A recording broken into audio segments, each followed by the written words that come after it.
ضلع ترپار کر میں ایک بزرگ مستری برکت علی تھے جو لوہار کا کام کرتے تھے۔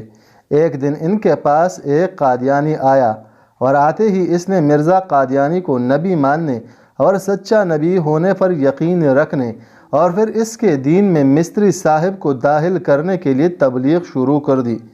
مستری صاحب اس وقت بیٹھے اپنے ہاتھ سے بنائے ایک کلہاڑی کی دار تیز کرنے میں مصروف تھے۔ مرزائی جب تک بولتا رہا یہ کلہاڑی کی دار تیز کرنے میں مصروف رہے۔ جب دار خوب تیز ہو گئی تو یک دم اٹھے اور کلہاڑی کو اس مرزائی کی گردن پر رکھ دیا اور کہا، کہو مرزا قادیانی بے ایمان اور جھوٹا تھا اور ایسا ویسا تھا۔ مستری صاحب نے جیسے جیسے کہا مرزائی ویسے ہی بولتا چلا گیا، گویا مستری صاحب نے اس مرزائی سے اقرار کرا لیا۔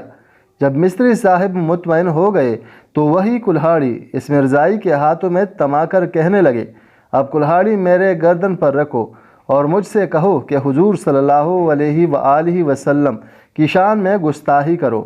اللہ کی قسم میں ٹکڑے ٹکڑے ہو جاؤں گا مگر اپنے نبی کریم صلی اللہ علیہ وآلہ وسلم کی گستاخی کا تصور بھی نہیں کر سکتا۔